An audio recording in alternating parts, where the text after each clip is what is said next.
आज एक गोटे स्पर्शकातर घटना को नहीं आज आपण सामना को आम आसीचु। एठी मु कहवा चाहे जे मोर निर्वाचन मंडली दसपल्लार कालंबा ग्राम रे गोटे घटना घटी जो थे कि भारतीय जनता दलर जे कि दसपल्लार विधायक प्रार्थी गत थर थिले राघव मल्लिक से जड़े जैनिक महिला जे कि कालंबा ग्रामर दसपल्ला ब्लॉक अधीन रे आसुची बाणीगोछा पुलिस स्टेशन अधीन रे आसुची जहाँकर जे अनुसूचित जनजाति वर्ग को मध्य बिलोंग करुछंती से महिला तांकर दुई दुईटी छुआ अच्छी गोटे झीटीए गोटे पुओटीए रही तांकु गत 15 तारिख रे डिसेम्बर मास 15 तारिख रे अपहरण करके नियागला एवं किछि दिन रखिला परे राघव मल्लिक जे कि भारतीय जनता दलर विधायक प्रार्थी थिले दसपल्लार गत निर्वाचन रे किछि दिन रखिला परे तांकु आनिक छाड़ी देइथिले एवं तापरे से प्रत्येक दिन तांकु विभिन्न समय रे तांको मोबाइल की फोन करिसंती फोन करिकी राति देखिए आपण मैंने ये मुझे कहवा चाहे जे राति 10टा 11टा 12टा 12:30 ये सबू तांको बारंबार मेसेज करिसंती जोटा कि नंबर रु देखुथिबे राघव मल्लिकर ये नंबर रु जाइछि जन्यक महिला पाखकू एवं ये सबू हैला परे से सबू सीमा को लंघन करिकी द्वितीय थर पाई 31/12/2025 रे पुणी से महिला को जोर जबरदस्त तांकर छोटिया छुआटे सहित उलीसाई बोली गोटे ग्राम अच्छी से जगार तांको अपहरण करके नहींचंती एवं या भितर पाखापाखि केते दिन बीतिलानी आपण देखुथिबे पाखापाखि मासटे समय बीतीगलानी जोटा कि महिलांकर कौनसी पत्ता मिलूना एवं ए कथा तांकर स्वामी जेतेबेले देखिले जे तांको मध्य बारंबार डरैछंती जे कथा काहू कहबो नाही कहिले तुमको मारिदेबू सी तांकर निजर दंभ साहस बांधी पारि नथिले जे कौन करिए बोली एवं परिशेष रे ता 27/1/2026 तारिखरे एफआईआर से लॉन्च करथिले एवं एफआईआर कॉपी मध्य एठी रहिछि तांकर नाम हैला तांकर स्वामी को नाम हैला पांडव बनमाली नायक पिता स्वर्गत पांडव नायक से एफआईआर लॉन्च करिसंती बाणीगोछा थाना रे 2 पेज रे एफआईआर से लॉन्च करिसंती एवं एफआईआर लॉन्च कला परे राघव मल्लिक मध्य तांकु विभिन्न प्रकार धमक चमक दौरान जे तुमको जीवन हटई देबू एवं सी या भितर 27 तारिख रु 3 दिन हो सारा स्थानीय पुलिस नीरव दृष्टा साजिची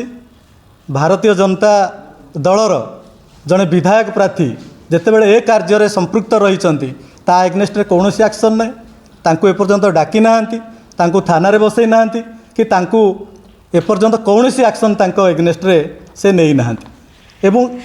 ये जो एफआईआर लॉन्च करथिले तांकर स्वामी बनमाली नायक से संपूर्ण तथ्य मध्य से देइथिबा एटा प्रकाश करिसंती कौन कौन से देइसंती जो व्हाट्सएप रो चैट ठारू आरंभ करी 7-8 गोटी जोटा कि व्हाट्सएप रे सी जेतेबेले कथा होइसंती तार रेकर्डिंग मध्य थाना रे से देइसंती एवं ये सब देला पर भी तांकर एग्नेस्ट रे आज पर्यंत कौनसी श्रृंखलागत कार्यानुष्ठान जहाँ नवा कथा लीगल एक्शन नवा कथा पुलिस नीरव दृष्टा साजिची तेणु एबे से परिवार रो गोटे छुआ छोट छुआटे बापा पाखर रही सी जे बनमाली नायक से भुवनेश्वर रुहंती मजूरी काम करी दिन मजूरी काम करी तार परिवार पोषण करती या भितर छोट छुआटी ता आख पाखर रही जाइछि एवं तांकर निजर स्त्री जनेक महिला एवं आउ गोटे छुआ से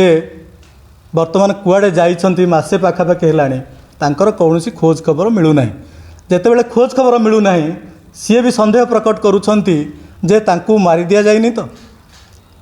तांको सहित तो निश्चित भाव में अत्याचार होइछि दुष्कर्म करा जाइछि से कथा मते से माने से कहिछंती प्रथम थर नैतिले सेकेंड थर पुणी आउ थरे 31 तारिख रु नेले एवं बारंबार तांको फोन रे तागिद करिबा को भाषा रे कहिछंती तार मध्य वीडियो रेकर्डिंग रहिछि तेणु आज देखुथिबे जो भली भाव में महिला मानक प्रति अन्याय अत्याचार दुर्व्यवहार ଦୁଷ୍କର୍ମ ବଢ଼ିବାରେ ଚାଲିଛି। 40,000 ঊର୍ଦ୍ଧ୍ୱ କେସ୍ ରହିଛି, 4,000 ঊର୍ଦ୍ଧ୍ୱ ଗଣଦୁଷ୍କର୍ମର କଥା ରହିଛି, 200ରୁ ଊର୍ଦ୍ଧ୍ୱ ମାଇନର ଗାର୍ଲ ମଧ୍ୟ ଏଥିରେ ପୀଡ଼ିତା ଅଛନ୍ତି। ସେହି ସମୟରେ ଏ କେସ୍ ଗୁଡ଼ିକ କାହିଁକି ବଢ଼ୁଛି ତାର ଜ୍ୱଳନ୍ତ ଉଦାହରଣ ହେଉଛି ରାଘବ ମଲ୍ଲିକଙ୍କର ଏଇ ଯେଉଁ କାର୍ଯ୍ୟକ୍ରମ। ଯଦି ଜଣେ ସରକାରୀ ଦଳର ବିଧାୟକ ପ୍ରାର୍ଥୀ ଯିଏ ମଧ୍ୟ ଲେଖନ୍ତି, ଆଜ୍ଞା ରାସ୍ତାଘାଟରେ ସବୁଠି ତାଙ୍କର ପୋଷ୍ଟର ଲେଖା ହୁଏ, ସେ ପୋଷ୍ଟର ଦେଖିଲେ ଆଜି ନିଶ୍ଚିତ ଭାବରେ ମୁଁ ଭାବୁଛି ଏଠି ମୁଁ କହିବାକୁ ଚାହିଁବି, ଯାହାର କେହି ନାହିଁ ତା ସାଥିରେ ଅଛି ରାଘବ ଭାଇ। ତେଣୁ ସେ କେମିତି ଲୋକମାନଙ୍କ ସାଥିରେ ରହିଛନ୍ତି, ମହିଳାମାନଙ୍କ କେମିତି ସମ୍ମାନ ଦେଉଛନ୍ତି, ଏଇଥିରୁ ତାର ଗୋଟିଏ ଜ୍ୱଳନ୍ତ ଉଦାହରଣ। ଯଦି ଏଭଳି ଲୋକ ମହିଳାମାନଙ୍କୁ ଅସମ୍ମାନିତ କରିବେ,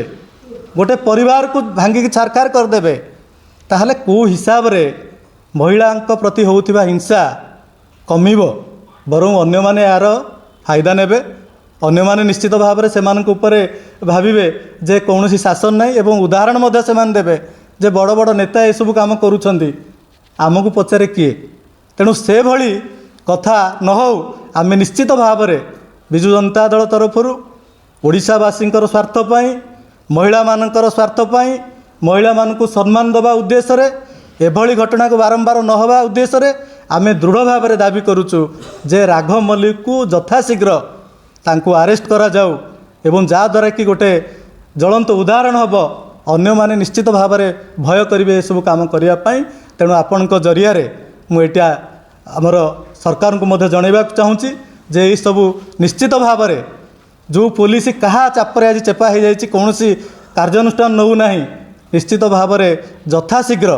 ତାକୁ ଆରେଷ୍ଟ କରନ୍ତୁ। ଆଜି ମଧ୍ୟ ଦେଖୁଥିବେ, ଆଜି ବିଜେପି ତରଫରୁ ଆଜି ତାଙ୍କର ମଧ୍ୟ ରାଜ୍ୟ ସ୍ତରରେ ସଭା ସମିତି ଚାଲିଛି, ହୁଏତ ସିଏ ସେଇଠି ମଧ୍ୟ ଥାଇପାରନ୍ତି। ତେଣୁ ତାଙ୍କୁ ସେଇଠୁ ଆରେଷ୍ଟ କରିବାର ଆବଶ୍ୟକତା ରହିଛି, ଏବଂ ଯେଉଁ ପର୍ଯ୍ୟନ୍ତ ଆରେଷ୍ଟ ନ ହେବ ବିଜୁ ଜନତା ଦଳ ନିଶ୍ଚିତ ଭାବରେ ରାଜରାସ୍ତାକୁ ଓହ୍ଲାଇବ ଏବଂ ଏହା ବିରୁଦ୍ଧରେ ତୀବ୍ର ଆନ୍ଦୋଳନ କରିବ। ଏଇଟା ଆପଣଙ୍କ ମାଧ୍ୟମରେ ମୁଁ ଜଣାଉଛି।